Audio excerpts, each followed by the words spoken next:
ઘણી વખત એવું જોવા મળે છે કે લોકો ચંપલને ચંપલ ઉપર રાખે છે અથવા ઉતારતી વખતે ક્યારેક એક ચંપલ પર બીજું ચંપલ ચડી જાય છે. આ સ્થિતિની લોકો અવગણના કરે છે. તેમને લાગે છે કે આ તો સામાન્ય બાબત છે, પરંતુ જ્યોતિષશાસ્ત્ર અનુસાર આવું થવું અશુભ માનવામાં આવે છે. ઘરમાં આર્થિક સંકટ અથવા પછી ઝઘડા જેવી પરિસ્થિતિઓ પણ પેદા થઈ શકે છે. ચાલો જાણીએ કે શું કહે છે આના વિશે જ્યોતિષશાસ્ત્ર. જ્યોતિષશાસ્ત્રમાં જૂતા ચંપલને શનિનો કારક માનવામાં આવે છે. ઘણી વખત શનિ ખરાબ હોય ત્યારે ચામડાના જૂતા ચંપલ દાન કરવાની સલાહ આપવામાં આવે છે. આવા સમયે જો ઘરમાં જૂતા ચંપલ રાખવામાં ભૂલ થાય તો તેની ખરાબ અસર પણ જોવા મળે છે.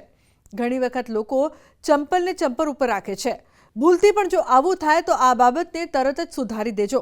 હકીકતમાં ચંપલને જો આ રીતે રાખવામાં આવે તો તે ધનની હાનિ પણ કરાવી શકે છે. આનાથી ઘરમાં શનિ ખરાબ થાય છે. શનિ ભગવાન ભાગ્ય નિર્માતા છે.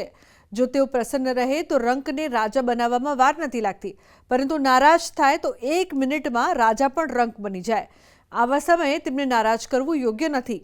ચંપલ શનિ ભગવાનનું કારક છે, તેથી તેને વ્યવસ્થિત રીતે ન રાખવું ઘરમાં મફતની મુશ્કેલી લાવવા બરાબર છે. જો તમે આ રીતે ચંપલ જૂતા રાખો છો તો પછી ઘરમાં આર્થિક સંકટ આવે છે અને તમે કમાશો તો જરૂર, પરંતુ તમારા પૈસા બચશે નહીં. લોકો ઘણીવાર પોતાના પગને અને જૂતા ચંપલને પણ ખૂબ હલકામાં લે છે. લાગે છે કે આ તો બેકાર વસ્તુ છે. હકીકતમાં આ જ સૌથી મહત્વપૂર્ણ વસ્તુ છે. જૂતા ચંપલ માટે એક અલગથી શેલ્ફ બનાવીને રાખો. તેને યોગ્ય રીતે રાખો અને સાફ કરીને રાખો. જો તમે આ રીતે પહેરો છો તો તમે પોતે જ થોડા દિવસોમાં ફરક જોવા લાગશો. તમારા જીવનમાં સકારાત્મક બદલાવ દેખાશે.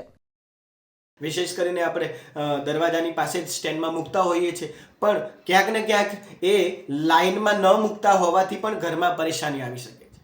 આપણે જોયું છે કે ચપ્પલ અસ્તવ્યસ્ત હોય અથવા ઉપર નીચે હોય તો ઘણા લોકો કહેતા હોય છે કે ઝઘડો થાય છે. પણ એ ઝઘડો શા માટે થાય? ક્યાંક ને ક્યાંક આપણે એ ચપ્પલથી ઓળંગી અને કોઈક માણસ પડી જાય તો ઝઘડો થઈ શકે છે. એટલે વિશેષ વ્યવસ્થિત એ જગ્યાએ મૂકવાનું પ્રાધાન્ય બતાવેલું છે. ગ્રહોની વાત કરીએ તો ભગવાન શનિદેવની કૃપા એ જૂતા ચપ્પલમાં સમાયેલી છે. કોઈને દાન કરીએ તો શનિદેવની કૃપા વ્યવસ્થિત વિશેષ આપણને ફળ આપે. એવી જ રીતે જ્યારે આપણા જૂતા ચપ્પલને આપણે સુવ્યવસ્થિત રાખીએ, એને સાફ સુથરા રાખીએ તો અવશ્ય શનિદેવ પણ આપણા ઉપર કૃપા રાખે છે. અને શનિદેવ જ્યારે રાજાને પણ રંક બનાવી શકે અને રંકને પણ રાજા બનાવી શકે. એટલે વિશેષ ધ્યાન રાખવું જોઈએ કે આપણા શરીરની જે વસ્તુઓ ઉપયોગમાં આવે એને એક સુદૃઢ જગ્યાએ મૂકવાથી ભગવાન શનિદેવની કૃપા આપણા ઉપર વિશેષ પ્રાપ્ત થાય છે. તો આજના મારા આ અહેવાલમાં બસ આટલું. ફરી મળીશું એક નવી અને મહત્વપૂર્ણ જાણકારીની સાથે, પરંતુ આ વિડીયોને આપ ખાસ લાઇક કરજો અને વધુમાં વધુ શેર પણ કરજો. નમસ્કાર.